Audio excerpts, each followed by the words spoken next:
supposed to laugh at that. So, I'm going to read the first poems from my book, one issue of one, and I bought it, so no one else can own it.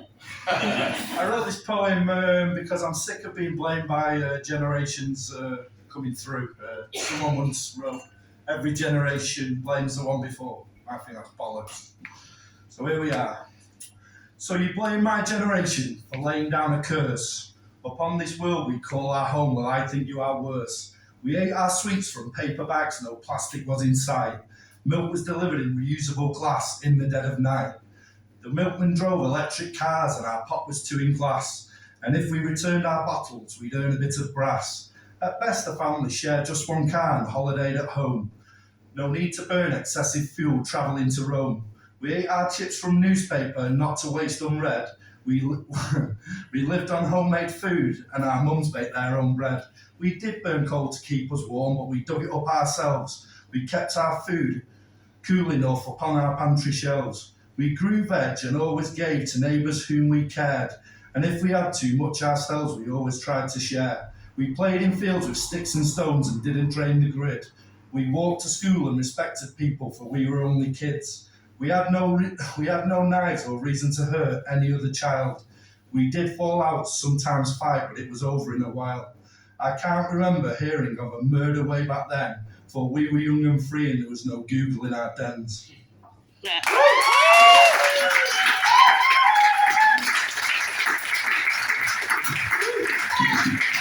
So I used to write poems in the secret of my home, because I was afraid, because like I weren't that guy, you know, don't look like a poet. So late 90s, I saw a film called Mask about a guy called Rocky Dennis. If you're old enough, you probably remember him. He had a head like a lion, and he was portrayed in a film, like I said, Mask. And I heard this poem, and just something twigged with me, because if a guy with a fucking head like a lion can read a poem, then I can too. This is by Rocky Dennis, by the way. I take a lot of inspiration from this poem. These things are good: ice cream and cake, a ride on a Harley, see monkeys on a tree, the rain on my tongue and the sun shining on my face. These things are a drag: dust in my hair, holes in my shoes, no money in my pocket, and the sun shining on my face. So that's Rocky Dennis.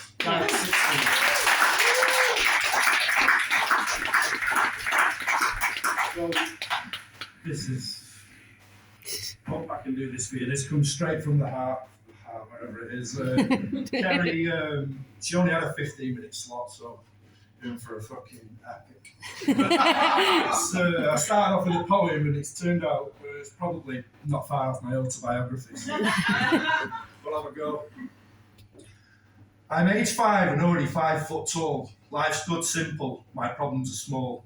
I have a mum and dad, and we have a home surrounded by fields where I like to roam. Dad's had a breakdown, but holding it down. Mum's so strong, she wears the crown. She's the rock that we need to keep us in line. She's the fire and the sun on my face that shines. As I said, I'm tall. I look about 8. I tower over all of my mates, but my brain's about 2. I'm a silly boy. I would rather catch ants than play with toys. I have a love for life. In fact, I love itself. Love being with people, love being myself. Love building dens and chasing sheep. Love climbing cliffs and jumping creeks. Love every blade of glass under my feet. I love everything, my life's complete. I'm age 10 now, my life has changed. My family setup has rearranged. My dad chose another, so me and mum left. But we have another, my sister Jess. So just the 3 of us live at my uncle's place. I still love life, but I feel misplaced. I do hate my dad, like everyone else. Or do I make decisions just based on myself? He's my fucking hero, but how can he just turn his back on the 3 of us? I feel for our Jess as I look down in her cot. What will life have for her? What has she got? I decide from now on until I have no breath. I'm the man of the house, that's all I have left. I'm 44, by the way, so it's going to go on. I'm age 15 and the clouds have rolled in. My dad took his life, I no longer have him. The fabric was ripped from under my feet. I'm struggling to smile, drowning in grief. He decided that this life was too much for him. and could no longer take the torment on the chin, walked into some woods near his home. I just can't imagine that feeling, being so alone. But for whatever reason he had in the end, he's taken a piece of it, maybe just to lend. So that happy boy who loved life so much is struggling, for death has touched. I must be strong for my mum and Jess, but I don't know how much strength I have left. I cry every day, this just isn't me. A rope is hanging from my family tree. It's been 2 years now and I'm finding my way back, and happier times are starting to stack. I manage to smile about half of the time, for grief's a roller coaster, don't look down. Shake. Come on, Alex. I'm 20 now, start to find the right path. In fact, it's surprising how much I bounce back. I own my own house and I'm enjoying work. Calm most nights, weekends go berserk. I'm a man-child with a lust for all things heady. In fact, I still need a spliff just to get ready for the crazy world of adult life, a friendly giant exiting strife. Somewhere around here, I make a choice to embrace all humans and respect their choice. I decide that the world, although it's sad at times, has a lot to offer a man of my times. The fire burns hotter and hotter in me, like a furnace blasting into the trees, burning down the barriers I built up, healing almost all of my cuts. So sailing into my adult years, I'm doing well, much less of the tears. I'm 25 now and I have some amazing news. I met a beautiful girl, and now one becomes two. But that's not all, we got fresh in the sheets. I have twin girls I'd like you to meet.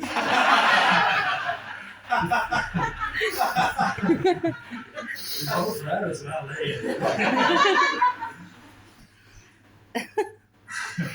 You totally lost that. Right. The three of them are an incredible pod, and all I want is not to get lost. For although I'm better, I'm still slightly lost. But that slowly fades as I get caught up, making sure that they're properly brought up, to feel the same about every man, to show love and the best that they can.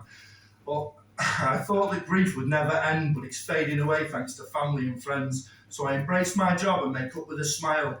Never thought this would happen, it's taken a while. I see hope in her eyes and I'm too busy to question why life is so dark. I still ponder that question. Anyway, sorry, it's time to have a laugh. It's Tuesday and we're floating face down in my bath. I'm 30 now and I'm fully back in. I've realised that although I miss him, my father was a detail and life's full of them, from the umbilical cord all the way to the creme. Just lessons sent to make you stronger. Try not to dwell on the past, you'll live longer. It's okay now and then to feel sad, but you're wasting your time. It's okay now to feel sad or down, but you're wasting your time. Look around. The people still here are the ones that matter. I'm a fish again, dodging the batter, swimming through channels, sometimes upstream, a little minnow or a massive sea bream. Through mushroom trips and lots of thinking, I'm climbing again, no longer sinking. I think, fuck it, look up, see the clouds rolling past. Be yourself, never let anyone keep you cast. Love people, love smiling, love children's laughter. Be the student, but then become the master. Whisper nice things to the ones that you love. Offer people lifts or a lovely back rub. Help an old lady cross the street. Always look straight forward, don't stare at feet. Ride the wave like it's never gonna break. No head in the sand, always awake. Everyone has their own choices to make. I'm not telling you, not trying to dictate. Life's hard, I know that. I've been down to the bottom. But if you don't stand up, you'll end up forgotten. One more to go. I'm 40 now and I got married today, surrounded by love and I think I'm okay. My girls are growing up and my bride is the one, surrounded by friends not long after one. We tied the knot and it made my life better. The sun shines now, although the years were wetter. I sit in my chair or the car or the pub, surrounded by people that can have all my love. I can be a dick and I do talk too much, taking too many drugs and I love smoking Dutch. But that's just what life had in store for me, navigated with mushroom tea. Always had time for the people I meet, made with love and hardened by streets. So that's my story. I'm Alex the Kid, stuck in a man's body with a half-hairy lid. Thanks for listening, I appreciate you. I wish you all well. Just be grateful and thankful, don't fall under the spell. For the past only exists in your head, and the future is not even written yet. So whatever you get when you're feeling alone, remember this story, you're not on your own. Thanks for listening to me. I'll be at the bar if you need a cuddle.